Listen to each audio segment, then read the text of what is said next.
সুপ্রিয় দর্শক, মেহেরপুর প্রতিদিন স্টুডিও থেকে মাহবুব চান্দু আপনাদেরকে স্বাগত জানাচ্ছি। নতুন একটা অতিথি নিয়ে বসছি। রোজার মাস, দুপুর বেলায় কথা বলবো ক্যাপ্টেন অবসরপ্রাপ্ত গনিউল আজম, মেহেরপুরের ছেলে, যিনি আজম নামে পরিচিত। বিএনপি চেয়ারপারসনের সমন্বয়ক হিসাবে দায়িত্ব পালন করছেন দীর্ঘদিন।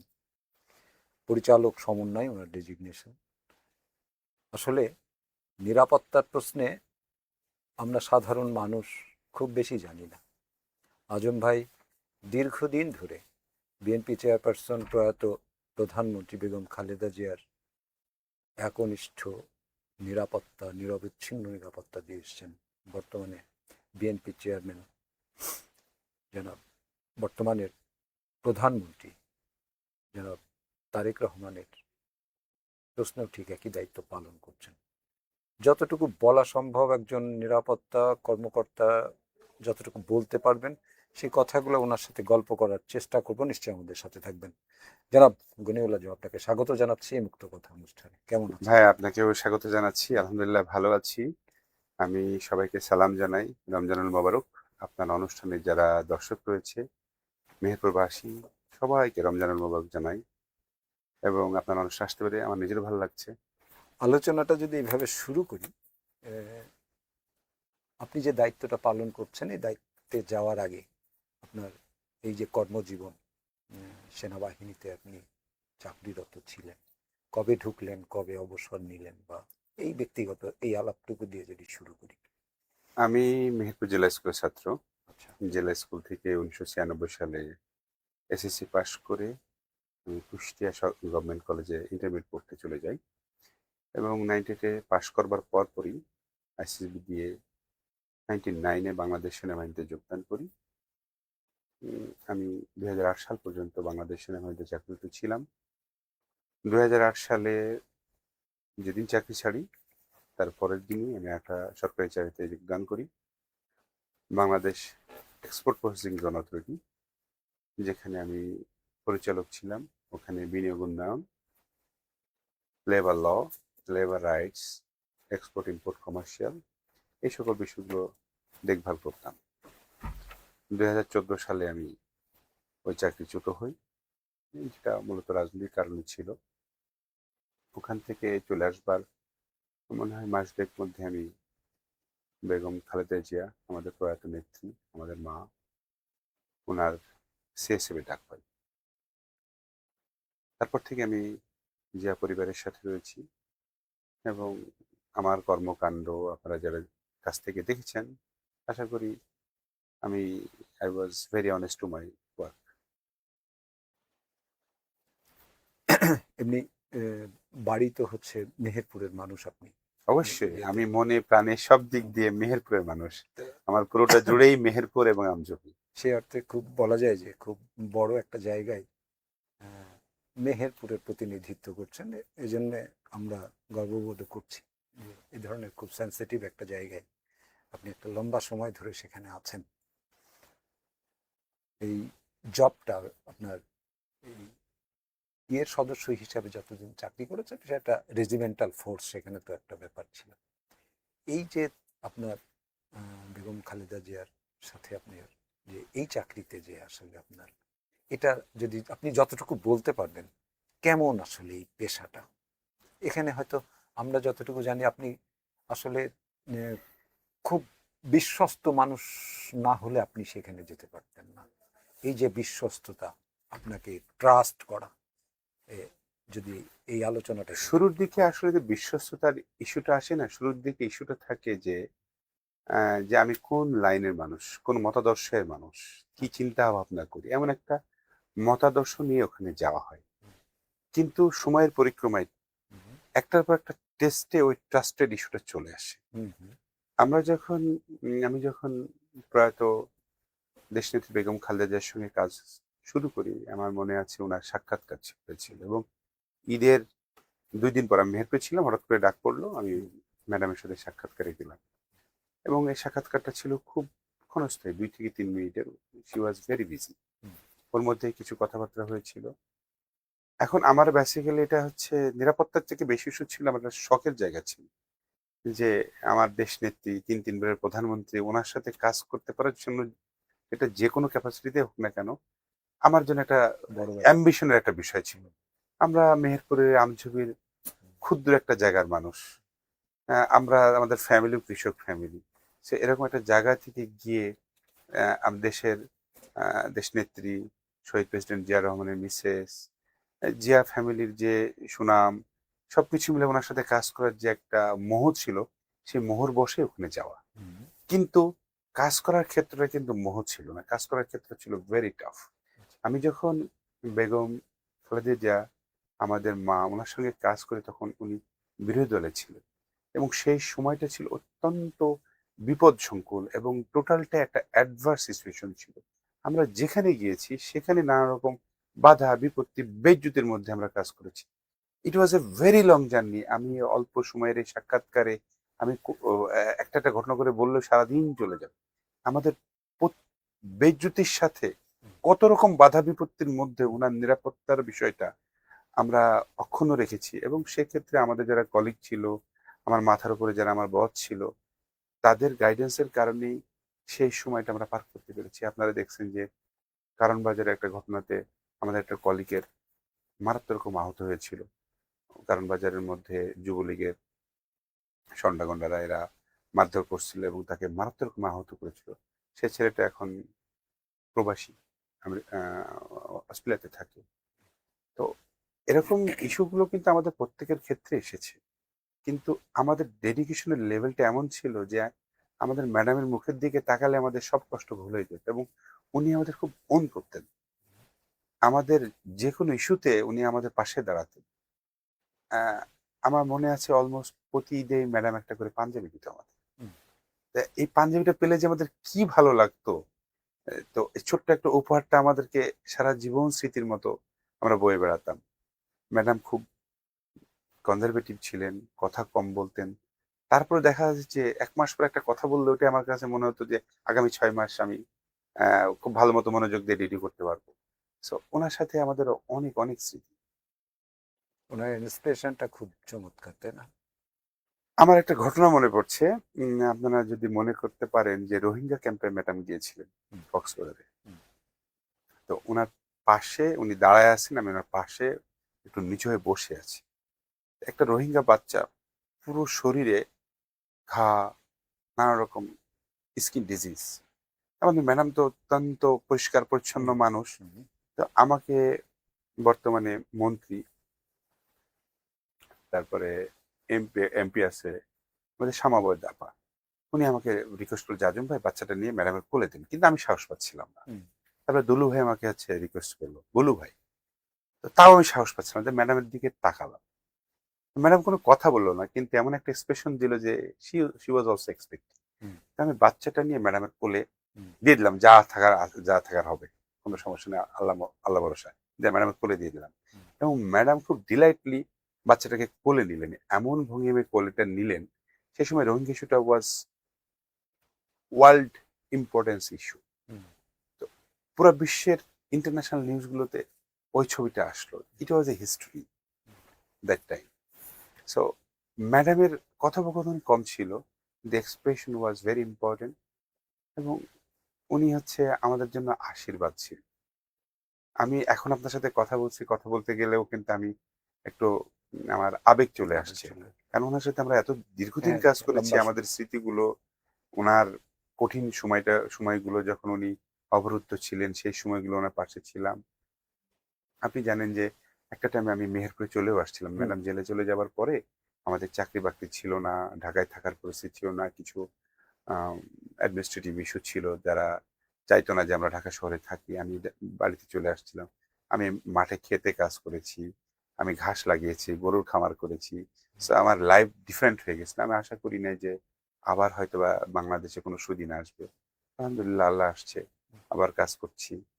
আচ্ছা, ভিআইপি এবং ভিভিআইপি যারা আছেন, সিআইপি বিশেষ করে আমরা যেভাবে জানি, ভিভিআইপি, ভিআইপি, সিআইপি, সাধারণত তাদের যে নিরাপত্তা, এটা সরকারি যে প্রোটোকলটা আছে সেই সরকারি প্রোটোকলের সাথে ওনাদের ব্যক্তিগত, যে আপনারা যারা ব্যক্তিগত সার্ভিস দিচ্ছেন, এটা সমন্বয় কিভাবে করেন?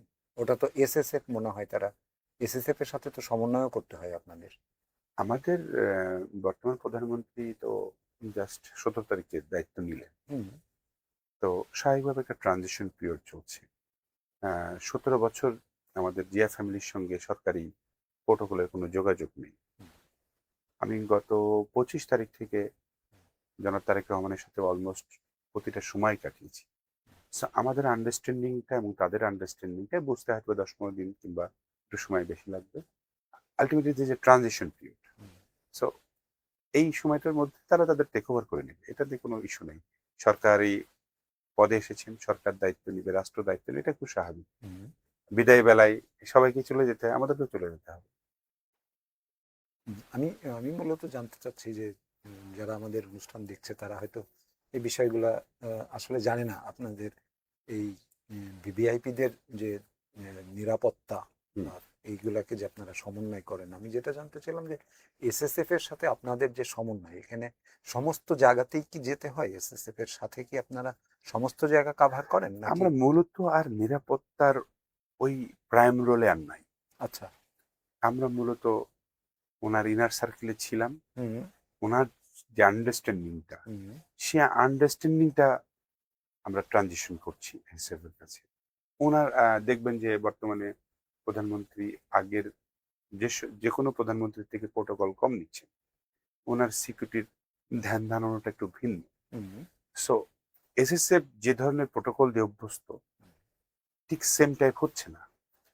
উনি চাচ্ছেন না যে গাড়ির একটা বিশাল বহর নিয়ে ঢাকা শহর জ্যাম করে দেওয়ার জন্য, হুম। কিংবা ঢাকা শহরের বাইরে এসে সমস্ত অলিগলি বন্ধ করে দেওয়ার জন্য। সো এই যে আন্ডারস্ট্যান্ডিং, আমরা কিন্তু গত 25শে ডিসেম্বর থেকে আমাদের বর্তমান প্রধানমন্ত্রীর সঙ্গে দায়িত্ব পালন করছি। ওনার আন্ডারস্ট্যান্ডিং এর সাথে মিলাই কিন্তু আমরা এই সময়টা দায়িত্ব পালন করলাম। এবং আলহামদুলিল্লাহ যে এই যে দীর্ঘ প্রচারের অভিযান হুম। সারা বাংলাদেশ ব্যাপী, একটা হাঁসও মরে না, একটা মুরগিও মরে নাই, কোনো ধরনের অ্যাক্সিডেন্ট নেই, উইদাউট অ্যান ইনসিডেন্ট এত বড় একটা প্রচার অভিযান শেষ হয়েছে। এবং সেটা সম্পন্ন হয়েছে আমাদের সিএসএফ এর টিমের আমাদের বস brigadier general AKM Shamsul Islam, যিনি বর্তমানে ডিফেন্স অ্যাডভাইজার প্রতিমন্ত্রী হিসেবে দায়িত্ব পালন করেছেন। ওনার যে স্টাইল, ওই স্টাইলটাকে আমাদের আন্ডারস্ট্যান্ডিং এর মধ্যে নিয়ে এসে, এবং আমাদের চেয়ারম্যান মহোদয় কি চাচ্ছিলেন, কিভাবে ওনার প্রোটোকলটা মেনটেন হবে, আমার নিরাপত্তা কনফার্ম করা হবে, ওনার কমফোর্ট জোনটাকে ঠিক রাখা হবে, অ্যাট দ্য সেম টাইম আমাদের যে সাধারণ জনগণ, তাদের কমফোর্টটাও ঠিক রাখতে হবে। আমাদের সিকিউরিটি পেরিমিটারটা ছিল মূলত যে পিপলস সিকিউরিটি সেন্ট্রিক, অর্থাৎ আমার দেশের প্রধানমন্ত্রী কিংবা আমার বিএনপি চেয়ারপারসন, ওনার সিকিউরিটি এনশিওর করবে মূলত আমাদের দেশের জনগণ। আমার দেশের জনগণই তার নিরাপত্তা। এই সেন্ট্রিক চিন্তা ভাবনা করে আমরা ওনার প্রোটোকল সিস্টেমটা সাজিয়েছিলাম। কিন্তু আপনি যখন বলছেন, আপনি যেটা বলছেন যে এই তখন উনি একটা পার্টির চেয়ারম্যান, হুম, এখন তো প্রাইম মিনিস্টার, এখন উনি চাইলেই হুম। ওনার মতো করে আসলে সিকিউরিটিটা উনি কি কনফার্ম করতে পারবেন না? আসলে আসলে গোয়েন্দা বিভাগ থেকে শুরু করে এসএসএফ যেনারা যেভাবে ওনারা দিতে চান ঠিক সেইভাবে এনশিওর করতে হবে। আমাদের নিরাপত্তা পেরিমিটার থাকে অনেকগুলো, রাইট। অনেকগুলো। কিছু চোখে দেখা যায়, কিছু চোখে দেখা যায় না। রাইট। যে সিকিউরিটি পেরিমিটার গুলো আমাদের সাধারণ মানুষের জন্য ডিস্টারবেন্সের কারণ হয় কিংবা ভোগান্তির কারণ হয়, আপনি দেখেন যখন প্রধানমন্ত্রী একটা রাস্তা দিয়ে যায়, তার 1 ঘন্টা 1.5 ঘন্টা আগে পুলিশ রাস্তাঘাট বন্ধ করে দেয়। সো ঢাকা শহর এমনিতে একটা জ্যামের শহর। তারপরে যখন প্রধানমন্ত্রী ওখান থেকে চলে যান, এই যে যাওয়ার আগে 2 ঘন্টা আগে যে জ্যামটা তৈরি হয়, সেই জ্যামের ঘানি বোঝাতে হয় সারাটা দিন ধরে, ট্রাফিক সিস্টেম অচল হয়ে যায়। সো উনি যেটা চিন্তা করছেন, যে কষ্টটা আমার ঢাকাবাসী ভোগ করতেছে, সেম কষ্টটা আমি ভোগ করব। এবং উনি এই স্বাভাবিক পরিস্থিতিটা বজায় রেখে ওনার নিরাপত্তা কনফার্ম করতে হবে। দিস ইজ চ্যালেঞ্জিং, বাট সরকারকে এটা করতে হবে। যারা নিরাপত্তার দায়িত্বে আছে তাদেরকে এটা করতে হবে। করতেই হবে। হ্যাঁ, এখন উনি যেটা চাচ্ছেন যে ট্রাফিক চলমান থাকতে হবে। আগে যেটা হতো, খুব স্বাভাবিক একটা সহজ অঙ্ক, যে প্রধানমন্ত্রী আসতেছে, রোডঘাট বন্ধ করে দাও। সো পুলিশের জন্য এটা ওয়াজ ভেরি ইজি, বন্ধ করে দাও। কিন্তু এখন তা না, আপনাকে রাস্তা খোলা রাখতে হবে, জনগণের ভোগান্তি কমাতে হবে, আবার প্রাইম মিনিস্টারকেও নিরাপদ তার করতে হবে। নিরাপদ গন্তব্যস্থলে নিরাপদে পৌঁছে দিতে হবে। Right, this is very challenging. Right. এখন ইচ্ছা করলে একটা ট্রাফিক সার্জন রাস্তার পাশে দাঁড়িয়ে তার মোটরসাইকেল পায়ের উপর পা তুলে দিয়ে বসে থাকতে পারবে না। হুম, তাকে ওই ডিউটি টাইমে দায়িত্ব পালন করতে হবে, রাস্তার ট্রাফিকটাকে নিয়ন্ত্রণ করতে হবে। এবং আমি আশা করি যে এটা দেশের জনগণ কিন্তু পছন্দ করেছে, উনি দেশের জনগণের পালসটা বুঝেছেন। আজম ভাই, ইয়েতে আপনারা উনি যেখানে যান, ধরেন বাংলাদেশের বিভিন্ন জায়গায় যখন ট্যুরে যান বা যাবেন, তখনও তো আপনারা থাকবেন আপনাদের ইয়েতে। ধরেন আপনার টিমে আপনি এখানে সমন্বয়কের দায়িত্ব পালন করছেন। আপনার টিম তো একটা সংখ্যা আছে, তাই না? আমি কিন্তু উম, প্রধানমন্ত্রী পরিচালক সমন্বয় নই, আমি আচ্ছা, কিন্তু পলিটিক্যাল পোস্টে আছি। পলিটিক্যাল, পলিটিক্যাল আমি পোস্টে সেটা বলছি, আচ্ছা, তখন কি এখন যান মূল আপনারা? এখন মূল দায়িত্বটা হচ্ছে এসএসএফ। এসএসএফ। আমরা এখন ট্রানজিশন করছি, আচ্ছা, এসএসএফ কে বোঝাই দিচ্ছি যে আচ্ছা। আমার প্রধানমন্ত্রী আমাদের কলিজার টুকরাকে হুম, আস্তে আস্তে আস্তে আমরা এসএসএফ এর কাছে হস্তান্তর করবেন। হস্তান্তর করছি। আচ্ছা, একটা টাইমে আমরা থাকবো না, এবং এটাই হচ্ছে দুনিয়ার নিয়ম। আচ্ছা, আচ্ছা। তা এটা কতদিন থাকবেন বলে মনে হচ্ছে? এটা উনি যতদিন মনে করেন এবং আমরা যতদিন মনে করি যে কমফোর্টেবল, যে হ্যাঁ ঠিক সবকিছু গুছায় আসছে, উনি হুম, যেটা চাচ্ছেন সে অনুযায়ী ইটস রানিং ফাইন। আচ্ছা, আচ্ছা। আমাদেরও বয়স হয়েছে। হ্যাঁ, হ্যাঁ। আমার এখানে প্রায় 12টা বছর সময় দেওয়া হচ্ছে। আমার যৌবনের একটা বিরাট অংশ লম্বা বেগম সময়। খালেদা জিয়া দেশনেত্রীকে এবং আমাদের কলিজার টুকরা জনাব তারেক রহমানের সাথে আমরা ব্যয় করেছি। সো আমাদের বয়স হয়েছে, আমাদের দৌড়ের গতি, শরীরের গতি সবকিছু কিন্তু কমে আসছে। আমার 25শে ডিসেম্বর থেকে যে ওনার সাথে প্রোগ্রাম করে আসছি, আমি আপনাকে বলি এই মুহূর্তে যদি আমাদের এসএসএফ এ 100 অফিসার থাকে, তার মানে 99 জন অফিসার আমার জুনিয়র। আচ্ছা। So young lords are working. হুম, আমি শুধুমাত্র আমার ডেডিকেশন দিয়ে আমার ফিজিক্যাল কন্ডিশনটা কি এটা আমি চিন্তা করি নাই। আই থট যে চেয়ারম্যান সাহেব আসবেন দেশে এবং নির্বাচন না হওয়া পর্যন্ত হুম, আমি কোনো কিছুই চিন্তা করি না দুনিয়ার। হুম, I will eat, drink and breathe Mister Tareq Rahman. Hmm.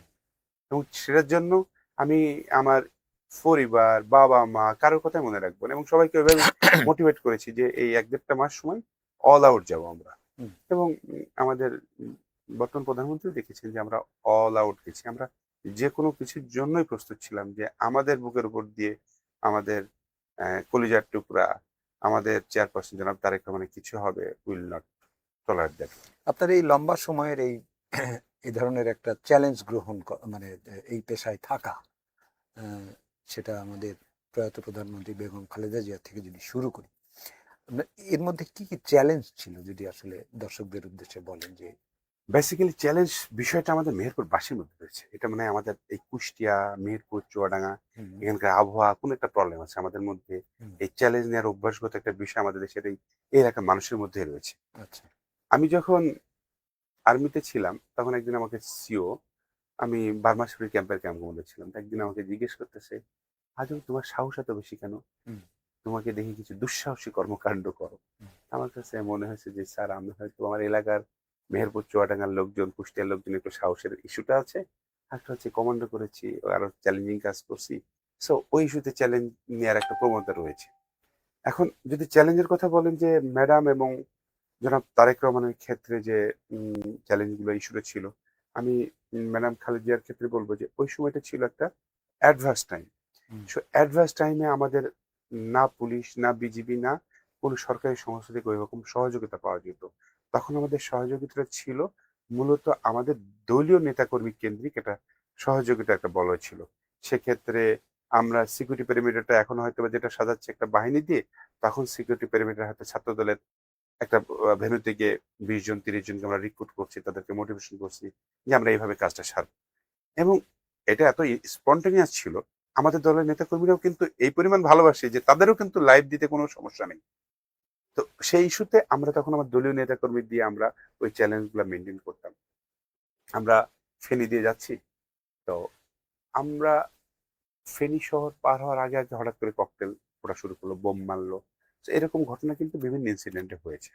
So, তখন আমরা যে স্ট্র্যাটেজিটা মেনটেন করতাম যে ক্লিন এক্সিট, অর্থাৎ কোন একটা জায়গাতে কোনো ঘটনা ঘটতেছে যত দ্রুত সম্ভব ভিভিআইপি কে ওই স্থান থেকে আমরা সরাই নিয়ে আসতে হবে। বাকি ঘটনা যা ঘটবে সেটা ওই স্থানে ঘটুক, আমাদের নেতাকর্মীদের সাথে হোক, কিন্তু আমরা ভিভিআইপি কে আমাদের ওখান থেকে সরাই নিয়ে আসতে হবে। আপনি যদি কারণ বাজারের বিষয়টা দেখেন, ঢাকা উত্তরা বিএনএস সেন্টারের সামনে হুম, যে ঘটনাগুলো ঘটছে প্রত্যেকটা ঘটনাতে আমরা দ্রুত ওনাকে সরাই নিয়ে এসেছি। এবং সেক্ষেত্রে আমাদের কিন্তু সবচেয়ে বড় প্রেরণা ছিল দেশনেত্রী বেগম খালেদা জিয়া। ওনার ছিল চরম রকমের সাহস, উনি কোনো রকম ভয় পাইতেন না।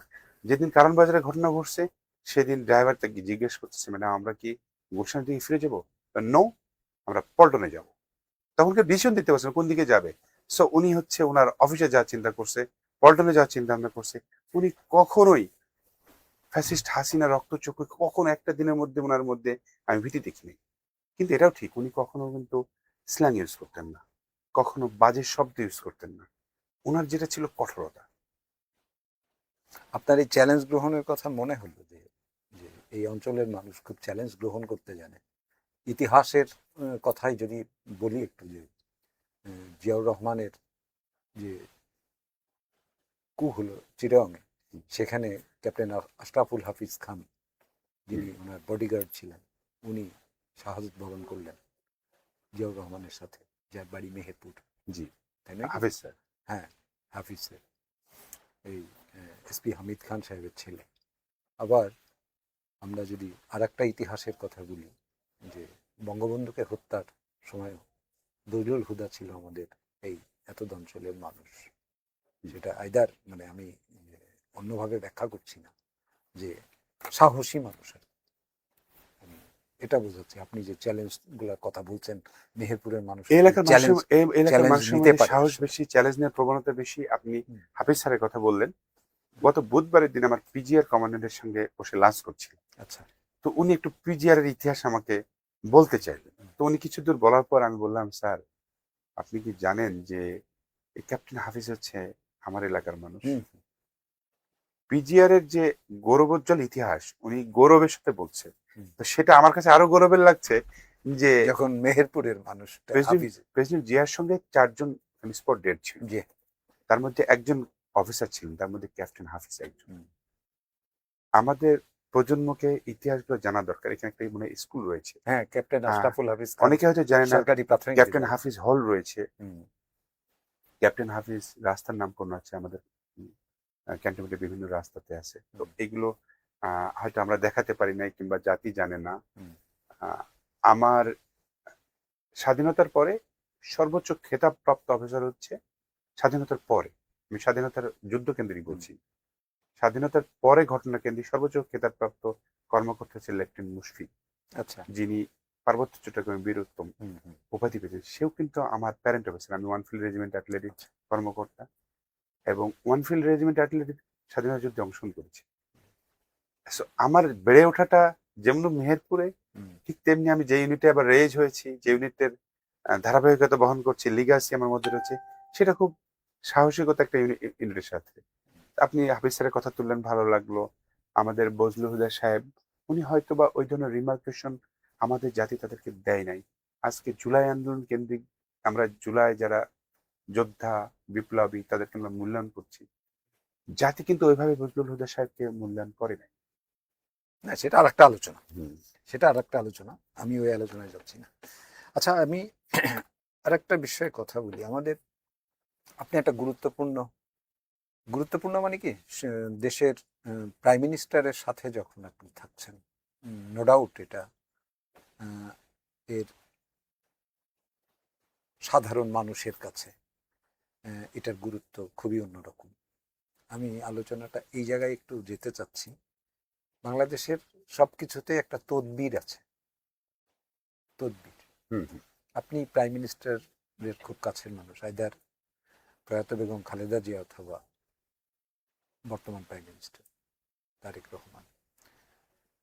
এই তদবিরের ব্যাপারে কি মানুষের কোনো জ্বালাতন সহ্য করেন কিনা, বা এই ধরনের কোনো ইয়ে আছে কিনা? তারা হয়তো জেনে হোক না জেনে হোক আপনাকে এই ধরনের বলে যে আমাদেরকে এই, আমাদের এই বিষয়টা একটু তুমি দেখো, তুমি মানে তাদের ক্ষমতায় আপনিও ক্ষমতাবান একজন মানুষ। চান্দু ভাই, আমরা যেটা মনে হয় যে ওপর থেকে ফিল করে this man is very powerful, হুম, বিষয়টা কিন্তু ঠিক ওরকম নয়। হুম, আমাদের বর্তমান প্রধানমন্ত্রী সাহেব খুব সিম্পল মানুষ। হুম, সো উনিও হচ্ছে ওনার আশেপাশে যাদেরকে দেখেন উনি হুম, কাছে টেনে নেন। হুম, কিন্তু অনেস্টির ব্যাপারে একেবারে উনি অত্যন্ত শক্ত। আমাদের স্বাভাবিক মানুষ হিসেবে আমাদের কালচার হিসেবে কিছু তদবির ইস্যু থাকবে, এটা খুব স্বাভাবিক। একটা মানুষের সমস্যা হয়েছে, আমার যদি ক্যাপাসিটি থাকে আমি যদি কোনো অনৈতিকতার আশ্রয় না নিয়ে তাতে সহযোগিতা করতে পারি, আমার যদি পারিবারিক টান বাঁচায় কিংবা আমার ডিস্টারবেন্স তৈরি না করে, আমিও তো একটা মানুষ। সো আমি আমার একটা টোটাল ডিস্টারবেন্স করে তো আমি এটা আহ, সবকিছু ঝাঁপায় পড়তে পারি না। তো এরকম টুকটাক ইস্যুগুলো যেগুলা যে আসে না তা নয়, সবসময় আসে। এবং যে দেশের প্রধানমন্ত্রী সাহেব ওনার কাছে আসছে, ওনার কাছে আছি বলে, এটা কিন্তু অনেক আগে থেকে ছিল। ধরেন আমি সেনাবাহিনীতে চাকরি করেছি, স্বাভাবিকভাবে আমার সেনাবাহিনীতে অনেক পোস্ট, সিনিয়র জুনিয়র অনেকের সাথে পরিচয়, চাকরি জীবনে অনেকের সাথে পরিচয় হয়েছে। স্বাভাবিকভাবেই কিন্তু এই ক্ষমতার বলয়ের সঙ্গে, ক্ষমতার মানুষজনের সঙ্গে একটা সুসম্পর্ক ছিল। তো যখন যেখানে পেয়েছি মানুষজনকে সহযোগিতা করেছি, এটার ব্যাপারে কখনোই কার্পণ্য করি নাই।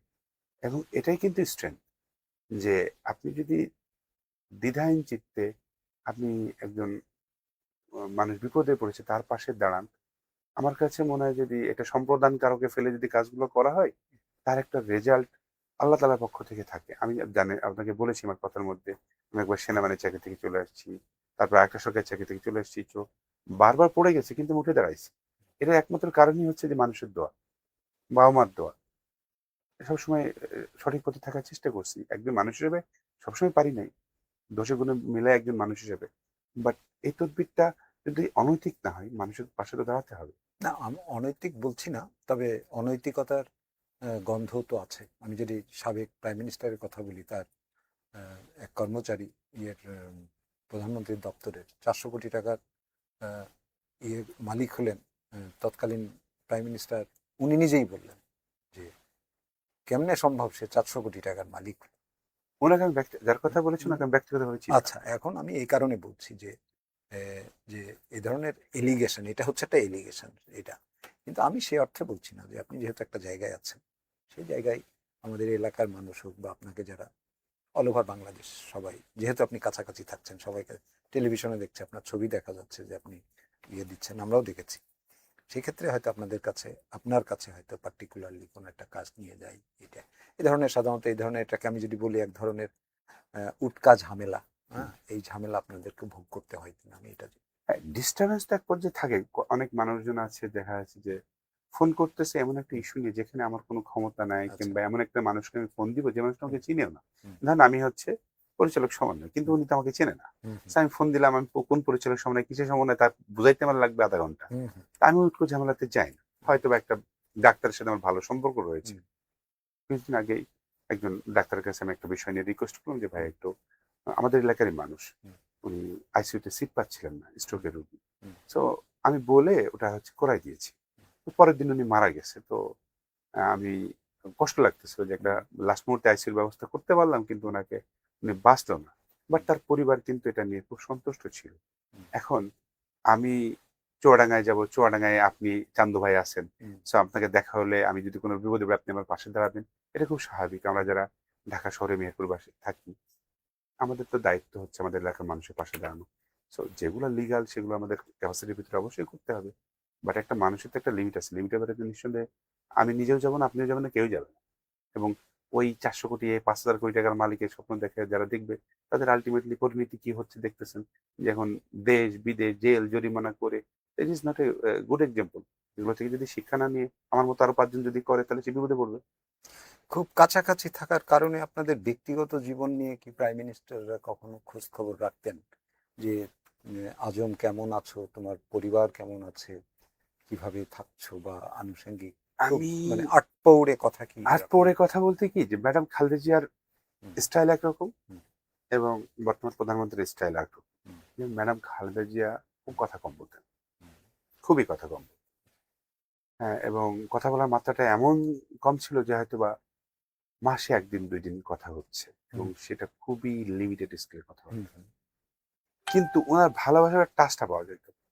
উনি রাত 12টার সময় ফোন দিয়ে খোঁজ নিচ্ছে, ডিউটি অফিসার মানে ওনার বাসাতে ডিউটি দিচ্ছে, খাওয়া দাওয়া হয়েছে, কেন হয়েছে, যে খাবার পাঠাচ্ছে, খাওয়া দাওয়া করে নেন।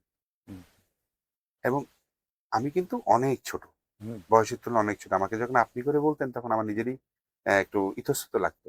হুম, কিন্তু আমাদের মিলিটারিতে একটা ট্রেডিশন রয়েছে যে হুম, আপনি বলার একটা সম্বোধন প্রচলন আছে। উনি ওইটা মেনটেন করতেন যে আমি একজন মিলিটারি অফিসার, হুম, সো উনি আমাকে সম্বোধন করতেছেন। স্নেহের জায়গাটাও আছে, মিলিটারি ট্রেডিশনটাও মেনটেন করছেন, হুম, আবার খাবার দাবারের খোঁজ নিচ্ছেন। হুম, আমার কাছে মনে হয় যে আমি একজন খুব সৌভাগ্যবান ব্যক্তি। আমি ম্যাডামকে গান করতে শুনেছি। হুম, 2016 সালে মনে হয় একটা পারিবারিক অনুষ্ঠান ছিল, শুধুমাত্র ওখানে পরিবারের লোকজন ছিল। হুম, তো যখন হঠাৎ করে ম্যাডাম দোতলা থেকে নিচে নেমে আসলেন, নিচে নেমে এসে ওনার আত্মীয় স্বজনের সাথে বসে খাওয়া দাওয়া করছেন, হঠাৎ করে ওনার একজন পরিবারের সদস্য ম্যাডামকে বললেন যে আজকে পয়লা বৈশাখ, হুম, একটু 2 লাইন শোনান। আমি যেহেতু দায়িত্ব পালন করছি, আমি সরে যেতে পারি না, হুম, আমি দাঁড়ায় দাঁড়ায় শুনছি। ম্যাডামকে কাছ থেকে দেখার কারণে অনেক সুন্দর সুন্দর স্মৃতি রয়েছে, অনেক কষ্টকর স্মৃতিও রয়েছে। আমি অনেক খুন গুম ক্রস ফায়ারের অনেক পরিবারকে দেখছি।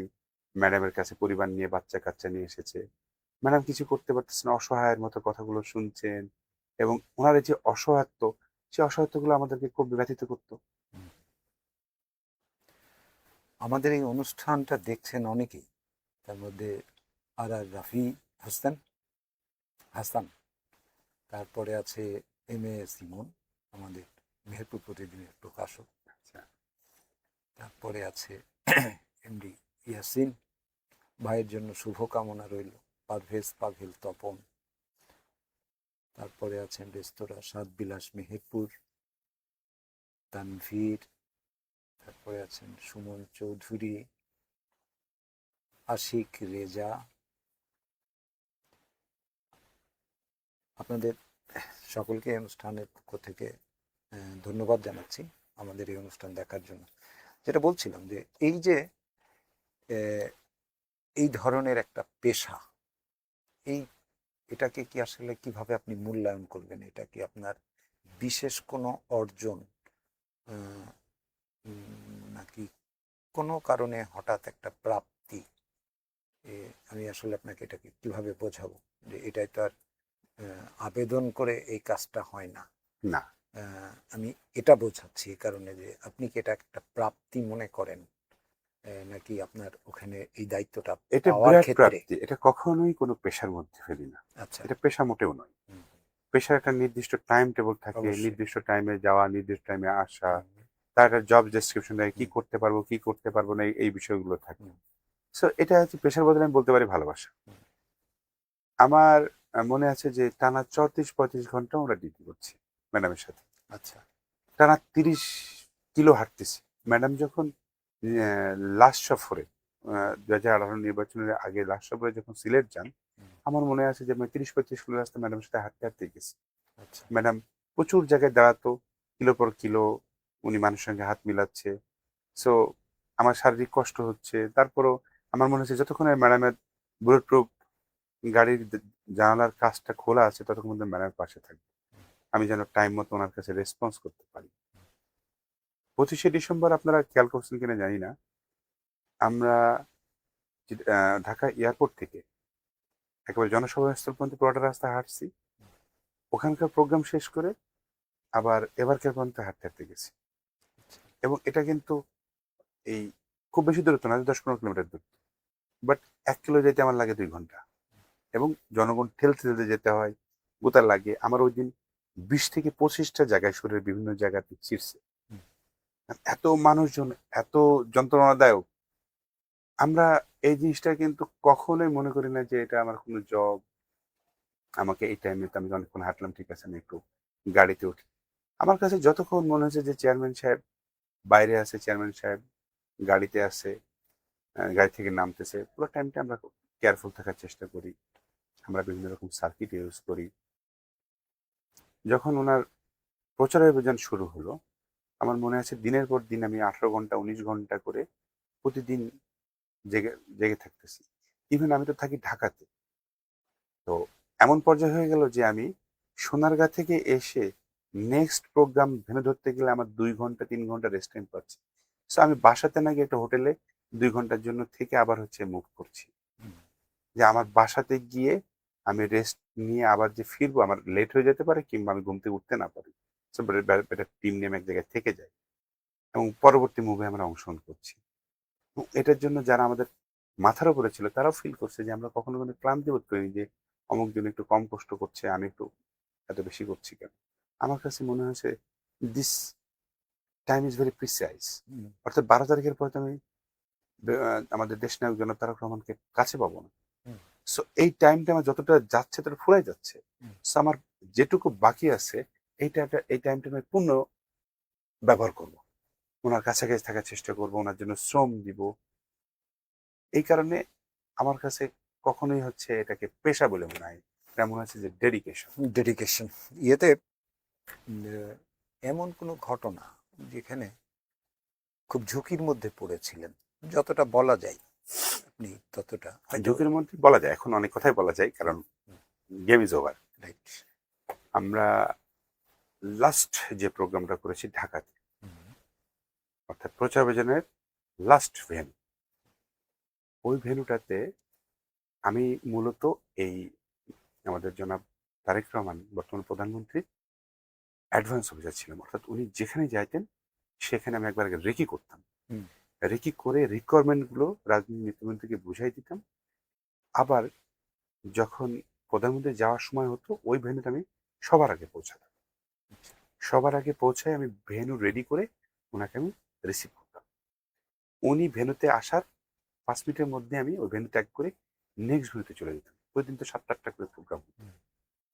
যেদিন লাস্ট ভেন্যুতে প্রোগ্রাম হচ্ছিল তখন আমি আল্লাহর কাছে বলছি, আল্লাহ জাস্ট 10-15 মিনিট পরে বসের বক্তৃতা শেষ হয়ে যাবে।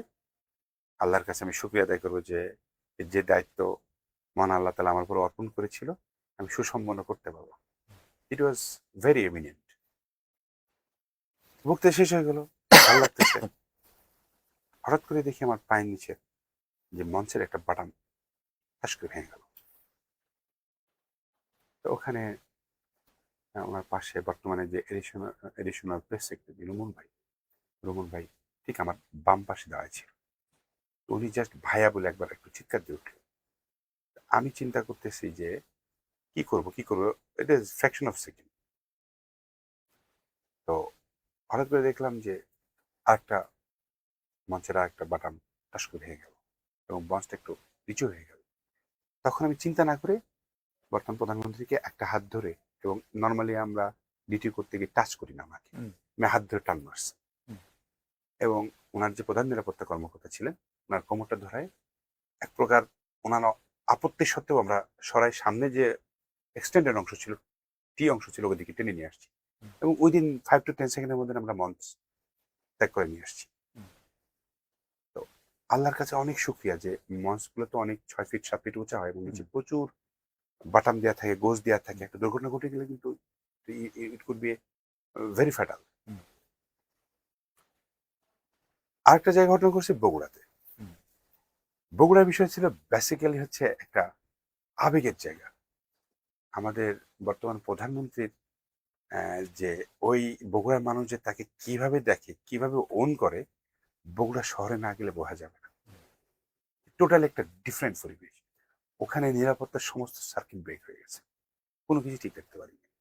মানুষজন এমন আবেগ উদ্বেলিত ছিল। তো অতি আবেগ, অতি সবকিছু তো একটা খারাপের দিকে নিয়ে যায়। ওই দিন এমন পর্যায়ে চলে গিয়েছিল যে সমস্ত লোকজন মঞ্চটা শুরু করছিল। একটা মঞ্চের তো ক্যাপাসিটি থাকে যে মঞ্চে 100, 150, 200 লোক উঠতে পারবে। এখানে 1000 লোক উঠলে তো মঞ্চ টিকবে না, কারণ এটা জাস্ট একটা খোলা টেম্পোরারি সিস্টেম করা হয়। তো ওই দিন আমাদের বর্তমান প্রধানমন্ত্রী হালকা একটু ব্যথাও পেয়েছিলেন। তো যখনই এই ধরনের একটা বিরাট জনগণের একটা চাপ পড়ে তখন তো সবাই জনাব তারেক রহমানের কাছাকাছি আসতে চাই এবং টোটালটা একটা বিন্দু কেন্দ্রিক সেন্ট্রিক হয়ে যায়। এই যে একটা প্রেশার আসলো, এই প্রেশারের মধ্যে দিয়ে ওনাকে আবার ওনার বুলেট প্রুফ গাড়িতে তুলে নিয়ে আসাটা it was very challenging. But Allah was very kind যে এই লম্বা জার্নিতে একটা সিঙ্গেল ঘটনা ঘটে নাই, যে ঘটনা বলবার মতো, যে এই ঘটনাতে একটা মুরগি মারা গেছে। It was so coordinated, it was well organised এবং উনি আমাদের উপরে এত পরিমাণ আস্থা রেখেছিলেন যে যখন আপনার প্রিমিয় আপনার উপর আস্থা রাখবে তখন আপনার দায়িত্ব বেড়ে যায়, আবার আপনার কাজ করার ক্যাপাসিটি বেড়ে যায়, কারণ আপনার চেয়ারম্যান আপনার উপর দায়িত্ব দিয়েছে এবং এই দায়িত্বের কারণে আপনি যে কোনো ডিসিশন নিতে পারেন।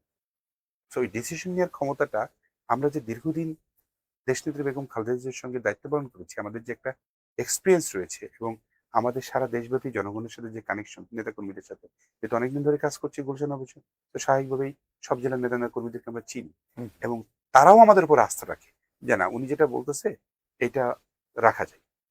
উনি এতদিন দেশনেত্রী বেগম খালেদা জিয়ার সঙ্গে ছিলেন, উনি এই কাজগুলো ভালো ভালো করে করেছেন। তো সব মিলে it was well organised venue, well organised advance এবং এভরিথিং ওয়াজ ফাইন। বগুড়া বাদে এই স্বল্প সময়ে ইয়েতে তারেক রহমান সাহেব দেশে আসার পরে যে রাজনৈতিক প্রোগ্রামগুলো করলেন, নিশ্চয়ই আপনি সব প্রোগ্রামগুলোতেই টাচ করেছেন। আমি হাতে আপনি গোনা যে মনে কয়টা হাতে গিয়েছেন গোনা মনে একটা প্রোগ্রাম টাচ করতে পারি নাই, বাট সবই প্রত্যেকটা গিয়েছেন। প্রোগ্রামে আমার ছোঁয়া আছে। ওনার এলাকা বাদে, বগুড়া বাদে কোন এলাকায় আপনার মানে মনে রাখার মতো যে মানুষ তাকে যেভাবে সমর্থন দিচ্ছে, যে আপনার দেখা তারেক রহমানকে যেভাবে তারা রিসিভ করছে, বা সেখানকার কোনো এক্সক্লুসিভ যদি আপনার থাকে বলার আপনাকে মতো? খুব সুন্দর একটা ঘটনা বলবো, বলেন। সেটা হচ্ছে কুমিল্লার ঘটনা। কুমিল্লাতে একটা টাউন হল মাঠ আছে, খুব ঐতিহ্যবাহী মাঠ। তো ভেন্যু সিলেকশন করতে গিয়ে টাউন হল মাঠে ওখানে আমাদের যে বিএনপির নেতৃবৃন্দ রয়েছেন ওরা টাউন হলের মাঠের বাইরে কোথাও প্রোগ্রাম করতে রাজি হচ্ছিলেন না। বা টাউন হল মাঠের জায়গাটা এত ছোট যেখানে এই ধরনের এত বড় প্রোগ্রাম অ্যারেঞ্জ করাটা খুবই কঠিনতম হয়ে যাচ্ছিল। সে এক প্রকার আমার চাপাচাপিতেই আমরা ভেন্যু চেঞ্জ করি। একটা মাঠে গেছি, ওখানকার যে সেক্রেটারি সাহেব আছেন ওয়াসিম ভাই, উনি আমাকে বিভিন্ন জায়গা দেখাচ্ছে, একটা মাঠের মধ্যে নিয়ে গেছে। তো মাঠটা দেখতে দেখতে আমরা কয়েকজন ওখানকার নেতৃত্বদের নিয়ে আমরা রেকি করছি। একটা উঁচু জায়গা থেকে নাম থেকে আমাদের ওয়াসিম ভাই পড়ে যায় এবং 2-3টা ডিগবাজি খাই। তা আমি এবার ওনাকে তুললাম যে ভাই ব্যথা পাইছেন, দেখুন ওনার মোবাইলটা পড়ে গেছে, একটু জাস্ট ওনার প্রতি সহানুভূতি দেখাচ্ছি। তারপর বললো না ভাই কিছু হয় নাই। আমি বলছি ভাই এই জায়গাটার নাম কি, আমার এই ভেন্যুটা ভালো লাগতেছে, এখানে প্রোগ্রামটা করা যায়। উনি বলতেছে ভাই মাঠের তো কোনো নাম নাই। বললাম তাহলে মাঠের নাম একটা দিয়ে ফেলি। বলে কি নাম দিবেন? আমার ডিগবাজির মাঠ। আপনি যদি ডিগবাজি খাইছেন সেটা ডিগবাজির মাঠ। এই যে দুষ্টুমি করে বলছি। পরবর্তী ভেন্যু সিলেকশন হওয়ার পর ওখানকার যে স্থানীয় সাংবাদিকরা রয়েছে ওনারা আমাদের সাক্ষাৎকার নিন। তা আমি বললাম যে এই ডিগবাজির মাঠেই জনাব তারেক রহমান আগামী 24 তারিখে ইনশাল্লাহ সফরে আসবে। কিছুক্ষণ পরে দেখলাম যে কুমিল্লা স্থানীয় পত্রপত্রিকাতে ডিগবাজির মাঠ প্রচার করছে। কিছুক্ষণ পর দেখলাম জাতীয় যে টেলিভিশনগুলো রয়েছে সেগুলোতে ডিগবাজির মাঠ করছে। হঠাৎ করে কুমিল্লার লোকজন বুঝতে পারছে যে ডিগবাজির মাঠটা জায়গাটা কোথায়। ওই নামে তো কোনো ডিগবাজির মাঠ নাই। ওই মাঠের প্রোগ্রামে 6টা জেলার জনগণ এসেছিল আচ্ছা। এবং যতগুলো ভেন্যু আছে সবচেয়ে বেশি ভিড় হয়েছিল ওখানে। মানুষের যে আবেগ, মানে অতিরিক্ত আবেগ ছিল। এবং এক পর্যায়ে আমাদের ভেন্যুতে একটা রেড জোন থাকে, একটা ইয়েলো জোন থাকে, একটা গ্রিন জোন থাকে। Red zone, yellow zone, green zone সব উড়ে গেছে, আমাদের যে ব্যারিকেড গুলো আছে সব ভেঙে গেছে। So, এই ডিগবাজির মাঠটা কিন্তু এখন কুমিল্লায় বর্তমানে রয়েছে। কুমিল্লাবাসীর অনেকেই জানে না যে এই ডিগবাজির মাঠ কোথায় থেকে আসে। নতুন নামকরণ। নতুন নামকরণ আমরা হয়েছে। অনুষ্ঠানের প্রায় কাছাকাছি সময় চলে আসছি, একটু মেহেরপুর নিয়ে কথা বলি। মেহেরপুরের বিএনপির রাজনীতি কিভাবে দেখেন আপনি? আমি যদি আপনাকে আরেকটু সরাসরি প্রশ্ন করি, অনেকে মেহেরপুরের যে বিভক্তির সাংগঠনিক যে বিভক্তি, এই বিভক্তি নিয়ে আপনাকে অনেক ক্ষেত্রে দায়ী করা হয়। আমি একজন গণমাধ্যমের মানুষ হিসেবে আমার কাছে যতগুলো তথ্য আছে সেক্ষেত্রে আপনি যেহেতু একটা গুরুত্বপূর্ণ জায়গায় আছেন, আপনাকেও এই ফ্র্যাকশনটার ক্ষেত্রে অনেকেই এই ধরনের, আপনি বলতে পারেন কথাটা ভুল বোঝাবুঝি আছে, কিভাবে ব্যাখ্যা করবেন আপনি? এটা বেসিক্যালি মানুষের কিছু কিছু মানুষের পারসেপশন যে এই যে দুইটা গ্রুপে বিভক্ত, এই গ্রুপের বিভক্তির জন্ম কিন্তু এমন না যে আমি ওখানে যাওয়ার পর হয়েছে। আসলে আপনি তো পুরাতন মানুষ মেহেরপুরে, এই গ্রুপের জন্মটা আসলে 111 কেন্দ্রিক হয়েছে আমি যতটুকু জানি। তো সেই সময় তো আমি সরকারি চাকরি করি, আমি তো এই রাজনীতি রর মধ্যেও ছিলাম না। সো এটার দায়িত্ব আমার উপরে বর্তানোর কথা না। আচ্ছা। এখানে যেটা হয়েছে যে ফয়েজ ভাই আমার ভগ্নিপতি, উপজেলা বিএনপির সভাপতি বর্তমানে, যেহেতু উনি আমার ভগ্নিপতি দুলা ভাই, সেহেতু ওই উনি যেহেতু আরেকটা গ্রুপ করতো, সেই গ্রুপ কেন্দ্রিক কারণে হয়তোবা তার কিছুটা দায় আমার উপরে এসে পড়ছে। কিন্তু আপনি যদি খেয়াল করেন যে যখন ফয়েজ ভাইয়ের আলাদা একটা গ্রুপ করতো, তখন কিন্তু আমি ফয়েজ ভাইদের সাথে আমি মেলামেশা করতাম না। আমি বলতাম যে ২টা গ্রুপ কেন থাকবে? এই টাইমটা আমি অরুণ ভাইয়ের সঙ্গে সময় দিতাম। আমি যখনই এলাকায় আসতাম, বাড়িতে আসতাম এবং অরুণ ভাইয়ের জন্য অল আউট করতাম। আমার ভাইয়ের যখন টাকা পয়সার প্রয়োজন, চাঁদা তুলেও টাকা শহর থেকে মানুষের চাঁদা তুলে টাকা পাঠিয়েছি। যখন ২০১৪-১৫ সালে আমাদের এলাকাতে প্রচন্ড আন্দোলন চলতেছে, লোকজন আসামি হয়েছে, বাড়ি থাকতে পারছে না, আমি ওনার খুব কাছে পিঠে থাকতাম। তো আমার মনে হতো যে আমি কোনো কারণে মনে ইউজ হচ্ছি অরুণ ভাইয়ের দ্বারা। কারণ অরুণ ভাইয়ের কিছু কথার সাথে কাজের আমি মিল পাইতাম না। একটা পর্যায়ে আমার কাছে যখন ক্লিয়ারলি বুঝলাম যে আমি ইউজ হচ্ছি, তখন আমি এক প্রকার এই গ্যাপটা তৈরি করলাম যে আমি আর স্থানীয় রাজনীতিতে এভাবে অংশগ্রহণ করবো না, তো দূরত্ব বজায় রাখবো। যেহেতু রাজনৈতিক পরিবেশে থাকি, স্বাভাবিকভাবেই রাজনীতির লোকজনের সঙ্গে ঢাকা শহরে দেখা হয়, এখানে আসলে চলাফেরা করা হয়, এটা করা হয়, কিন্তু আমি গ্রুপিং রাজনীতির সঙ্গে জড়িত নয় এবং আমি এটা পছন্দও করি না। গ্রুপিং রাজনীতি অলরেডি বলি, মেহেরপুর জেলা একটা দুর্ঘটনা ঘটে গেল আমাদের, হুম। এটা মেহেরপুরের ঘাটি, বিএনপির ঘাঁটি বলা হতো, কিন্তু আসলে তো আমরা একটা খুব বাজে একটা রেজাল্ট পেয়েছি, জানি না এখান থেকে কবে আবার মেহেরপুর বিএনপি বের হতে পারে। এই রেজাল্টের জন্য কি গ্রুপ পলিটিক্সটাকে আপনি দায়ী করেন? ভাই কোনো একটা কারণে এই ঘটনা ঘটছে, বিষয়টা ঠিক ওরকম নয়। আমি যেহেতু সারা দেশে প্রচার অভিযান নিয়ে ব্যস্ত ছিলাম, হুম। আমি মেহেরপুরের বিষয়টা এক প্রকার ভুলেই গিয়েছিলাম যে মেহেরপুরে এক আসন এমনি বিএনপি, হুম।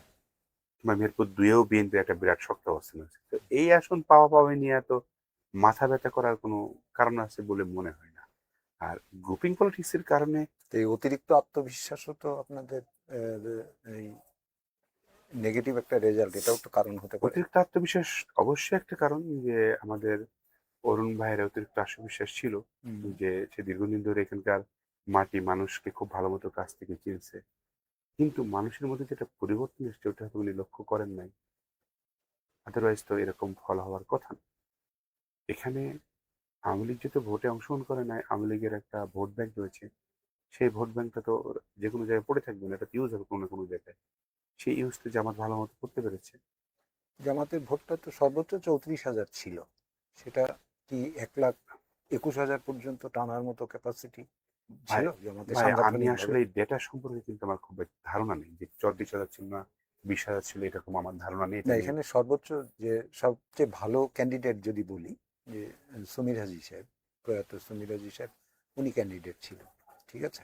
যখন তো উনি সেক্ষেত্রে বলা যায়, আমি বর্তমান এমপিকে খাটো করে দেখছি না, তবে উনিও বলবেন যে ওনার চেয়ে অনেক শক্তিশালী ক্যান্ডিডেট ছিলেন সমীর হাজি সাহেব, যেহেতু তিনি একবার উপজেলা চেয়ারম্যানও ছিলেন, সদর উপজেলা।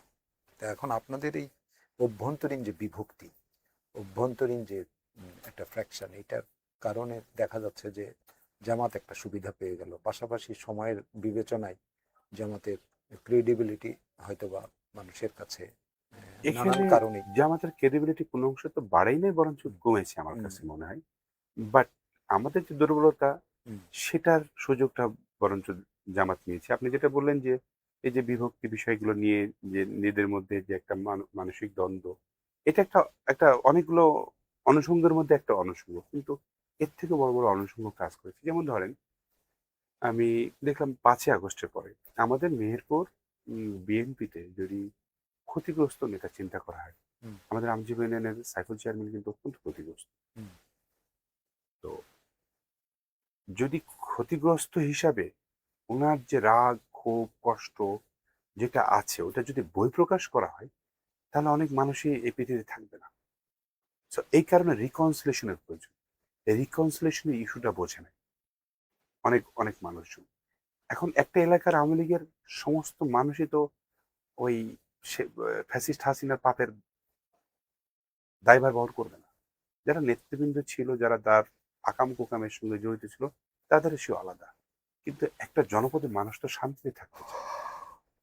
এখন 5ই আগস্টের পরে এমন কিছু ঘটনা ঘটেছে আমাদের মেহেরপুরে, যেগুলোকে আমাদের অরুণ ভাইয়ের অ্যাটেনশনের প্রয়োজন ছিল, রিকনসিলেশনের প্রয়োজন ছিল। সেই রিকনসিলেশনটা যদি উনি দিতেন, তাহলে এই যে আওয়ামী লীগের সাধারণ মানুষের একটা ভোট ব্যাংক, এই ভোট ব্যাংকটা যে জামাতের দিকে গেছে এবং জামাত এটাকে ইউজ করেছে বেসিক্যালি, আমার কাছে মনে হয় জামাত কিছু মামলা করেছে আওয়ামী লীগের কিছু ক্রস ফায়ার ইস্যুতে। এই মামলাগুলোর কেন্দ্রে তাদের মধ্যে কোনো ধরনের একটা আন্ডারহ্যান্ড লিয়াজো, যে লিয়াজোতে ঠিক আছে তোমাদের মামলাগুলো তুলে নেওয়া হবে, ক্রস ফায়ারের মামলাগুলো তোমরা বেঁচে যাবে, আমাদের কাছে আসো। আরেকটা বিষয়, এই আদালত কেন্দ্রিক কয়েকজন একটা সিন্ডিকেট গড়ে উঠেছিল বলে আমার কাছে শুনেছি, আই এম নট শিওর, যে জামিন করার ক্ষেত্রে তারা একটা সিন্ডিকেট দ্বারস্থ হয়েছিল কিংবা তৈরি করেছিল, সেটাও এখানকার নেতৃবৃন্দকে ভাবিত করেছিল। এরকম অনেকগুলো অনুষঙ্গের কারণে এই দুর্ঘটনাগুলো ঘটছে।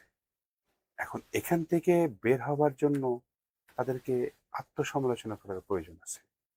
ভুল ভ্রান্তি তো আমাদের অবশ্যই আছে। সাথে আমি গতকালকে বাড়ি আসার পরে মাসুদুল ভাইয়ের সাথে আমার দীর্ঘদিনের সম্পর্ক। একটা সময় অরুণ ভাই সকালে ঘুম থেকে উঠে আমাকে কল দিত, অরুণ ভাইয়ের সঙ্গে দেখা করতে গেছি। আমি দেখলাম কি যে আত্মসমালোচনার জায়গাটাতে আমরা সহসা যাই না। আমি ভুল করলে তা আমার থেকে বেশি বোঝার তো কেউ বুঝবে না। সো আমাদের যে ভুলগুলো আছে সেইগুলোতে আত্মসমালোচনার জায়গায় সবাইকে যেতে হবে।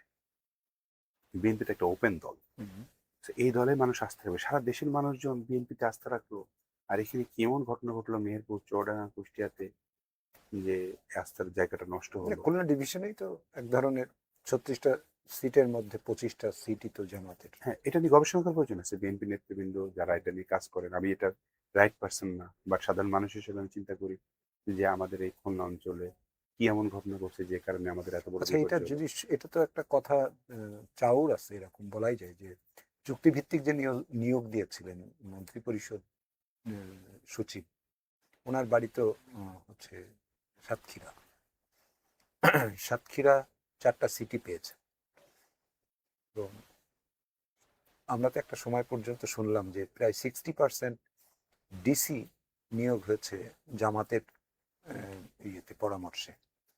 সেটার প্রভাব কি আসলে খুলনাতে পড়লো, এরকম আপনার কাছে কি কোনো ভাই, আমি আপনাকে তথ্য শুরুতে আছে? একটা কথা বলছিলাম যে I eat, drink and breathe mister Tariq Rahman. So আমি এই যে গত 2টা মাসে যে সময়টা দেখছেন না, আমি আসলে ডানে বামে কোনো দিকে তাকাই নাই। আমি পুরো টাইমটা আমি ধ্যান জ্ঞান করেছিলাম যেন তারিক রহমানকে। সেই কারণে আমি মন্ত্রী পরিষদ সচিব কার কথা বলতেছেন আমি ঠিক মতো জানি না। ওই যা যিনাকে অব্যাহতি দিলেন, পরপর দুইজনে যে অব্যাহতি দিলেন একজনকে নাম কি দিয়ে, ওনার? এই মুহূর্তে মনে হচ্ছে না, পরে যাকে দিলেন তিনাকেও আবার অব্যাহতি দেন। দুইজনেই কিন্তু চুক্তিভিত্তিক নিয়োগে ছিলেন। পরবর্তীতে আবার তো যিনি কন্ডাক্ট করলেন এই লাস্ট প্রাইম মিনিস্টারের ইয়ে, উনি আবার আর একজন আমার ঠিক ধারণা, নাকি, আমার ওনার ঠিক নামটা যেন ধারণা নেই। কি যেন না, নাসিমুল না কি যেন। বাট আমাদের মেহেরপুরে মনির হায়দারের একটা ইস্যু কিন্তু মেহেরপুরে ইম্প্যাক্ট পড়েছে। আচ্ছা, যেমন? আমাদের মনির হায়দার ভাইকে দেখতাম যে উনি সমন্বয়কের দায়িত্ব পালন করতেছে সরকারে। আচ্ছা, উনি সচিব কিংবা সিনিয়র সচিব পোস্টে ছিলেন। সচিব পদমর্যাদা। অলমোস্ট প্রায় সপ্তাহে দেখতাম মেহেরপুরে আসতেন। আচ্ছা, So, ওনার তো মেহেরপুরে কোনো দায় দায়িত্ব ছিল না। নিজে সরকারি দায়িত্ব পেয়েছিলেন, তার সাথে মেহেরপুরের সাথে কোনো সম্পর্ক ছিল না। কিন্তু দেখতাম almost every after 1 week is coming in Meherpur.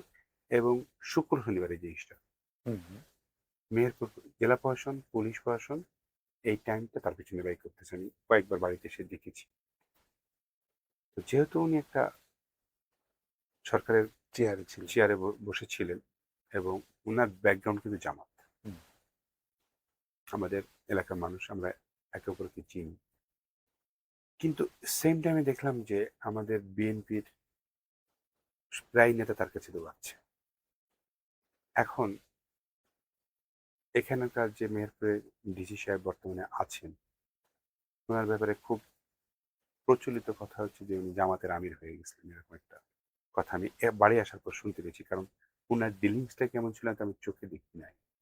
যে আমাদের এখানকার নির্বাচনী পরিবেশ ঠিক করার জন্য আমরা তো অনেক ধরনের বিষয়গুলো যেগুলো পত্র পত্রিকা আসতেছে সেগুলো দেখতেছি, বাট যেগুলো আন্ডারহ্যান্ডে ঘটনা ঘটতেছে সেগুলো তো জানতে পারতেছি না। হুম। যেমন আপনার সৈয়দপুরে যে একটা কোটি টাকা, প্রায় কোটি টাকার কাছাকাছি একটা টাকা ধরা পড়লো, 74 লাখ। 74 লাখ। হুম, এটা হচ্ছে 12 তারিখের আগে 11 তারিখ ঘটনা। সেম অ্যামাউন্টের টাকা কিন্তু সব জেলাতেই কিন্তু ডিসবার্স সর্বরাজ্য। হচ্ছে, সবগুলো কিন্তু ধরতে পারিনি। যখন প্রশাসন আপনার নিরপেক্ষ না থাকবে তখন কিন্তু এই জিনিসগুলো জানা যাবে না।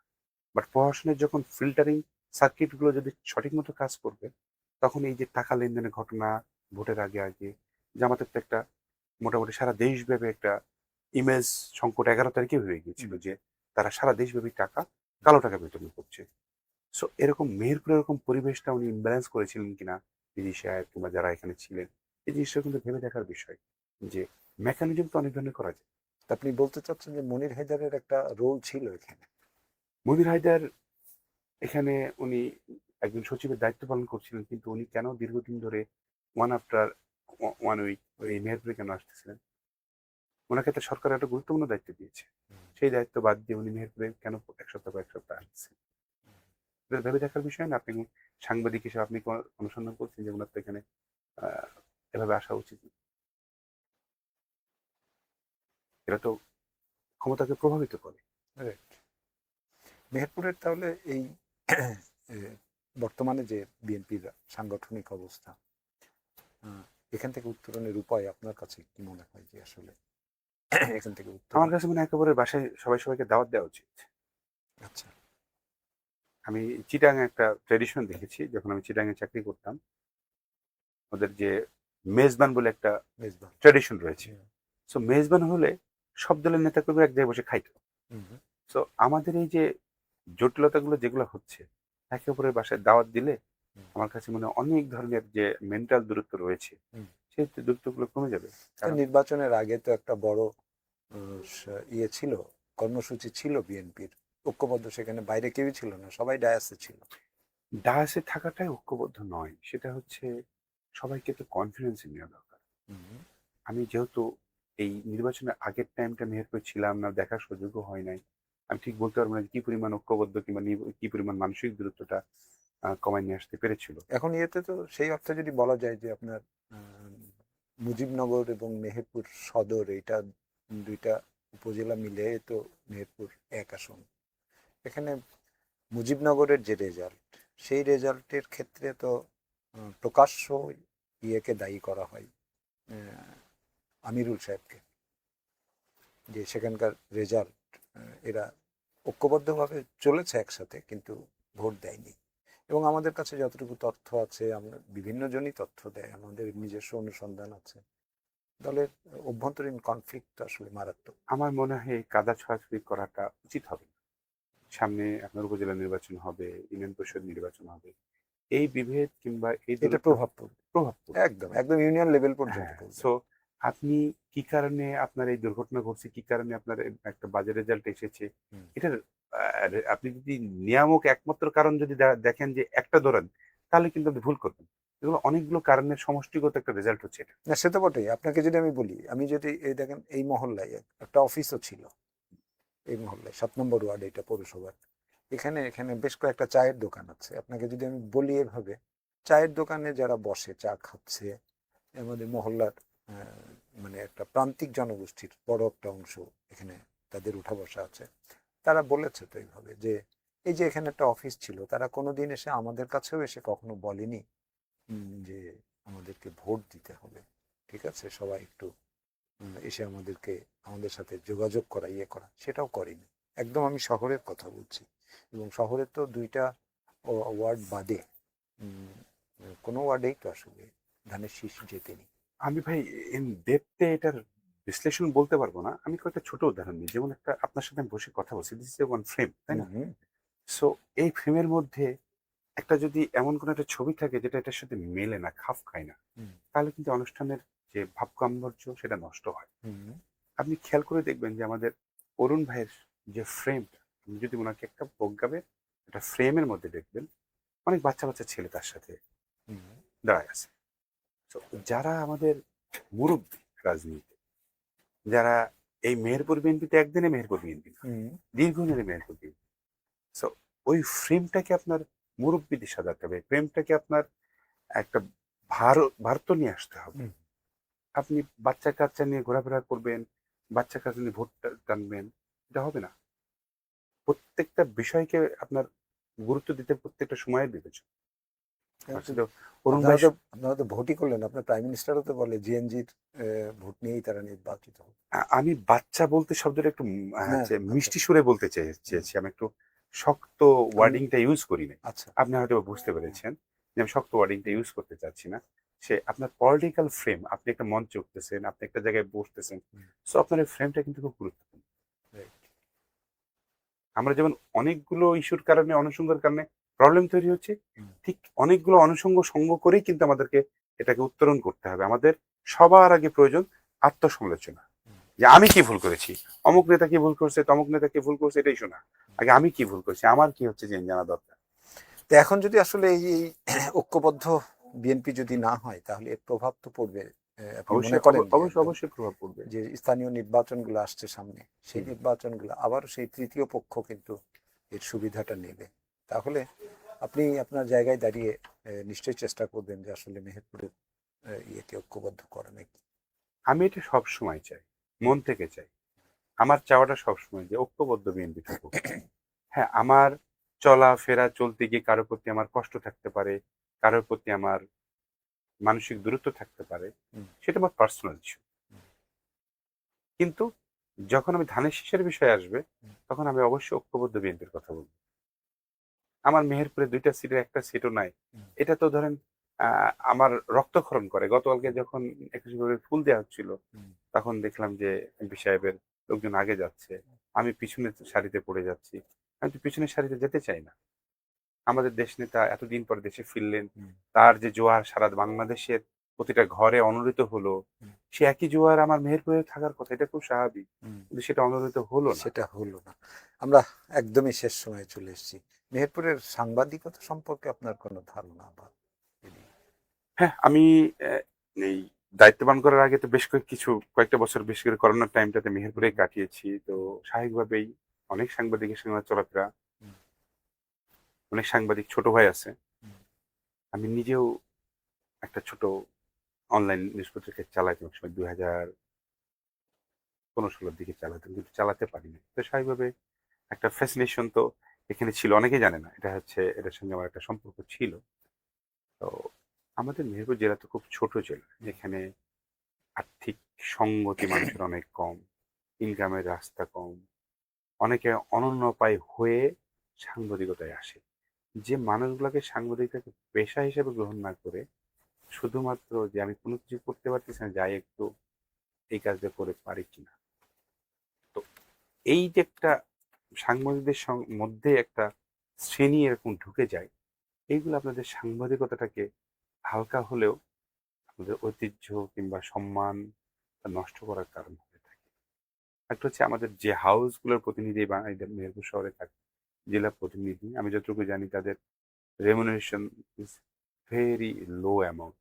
পর এই পোর হওয়ার কারণে তাদেরকেও অনেককে একটু হয়তো বা একটু বিচ্যুত হতে হতে হয়। আপনারা যারা সাংবাদিক, সিনিয়র সাংবাদিক আছেন, আমি বলবো যে একটা সুন্দর উপায় বের করার জন্য সাংবাদিকতার পাশাপাশি একটু ব্যবসা বাণিজ্য, সেকেন্ড ইনকামের রাস্তা, এগুলো করলে হয় কি, যখন একটা মানুষ আর্থিক সংগঠন হয়, তখন সাংবাদিকতা তো সাহসিকতার একটা পেশা। আপনাকে সেই সত্য প্রশ্নটা জিজ্ঞেস করবার জন্য কোমরের জোরটা ওরকম থাকার প্রয়োজন হয়। মেহেরপুর প্রতিদিন পড়েন। মেহেরপুর প্রতিদিন, আর একসময় আমি অলমোস্ট প্রতিদিনই পড়তাম। হুম, এখন মাঝে মাঝে পড়া হয়। মেহেরপুর প্রতিদিনের সাথে আমাদের ইমন ভাই জড়িত আছে, ইমন ভাই খুব কাছের মানুষ, ইমন মামা, সরি ভুল বলতেছি। আর আমাদের সম্পাদক মমিন হচ্ছে আমার ছোট ভাই, কাছের মানুষ। হুম, ইভেন আমার কিছু অ্যাডভার্টাইজ একসময় চলতো আপনাদের পত্রিকাতে। আপনাদের পত্রিকার সাথে আমার সংশ্লিষ্টতা অনেক দিনের। হুম, সেগুলো আপনারা আমাদের আপন। আমাদের রাইট। একটা জেলার পত্রিকা ভালো মতো চলুক, এটা আমরা মন থেকে চাই। একটা প্রতিষ্ঠান গড়ে তোলা খুবই কঠিন। অনেক ধন্যবাদ আজম ভাই, কথা বলে। আপনাকে অসংখ্য ধন্যবাদ, আপনি আমাকে সুযোগ দিয়েছেন মেহেরপুরবাসীর সাথে সংযোগ হবার জন্য। আপনার কাছে, আপনার মাধ্যম দিয়ে আমি সবার কাছে দোয়া চাই, যেন আমার জন্য দোয়া করে সবাই ভালো থাকতে পারি, সবার সাথে থাকতে পারি, সবার মাঝে থাকতে পারি। ধন্যবাদ আপনাকে। আল্লাহ হাফিজ। সুপ্রিয় দর্শক, শুনছিলেন গনিউল আজম সাহেবের সাথে কথা বলছিলাম। একটু ব্যতিক্রম কিছু কথা শোনার চেষ্টা করেছি। ওনার সাধ্যের জায়গায় দাঁড়িয়ে উনি বলেছেন। আবারও নতুন কোনো অতিথি নিয়ে আপনাদের সামনে হাজির হব। ততক্ষণ ভালো থাকবেন। ধন্যবাদ সবাইকে।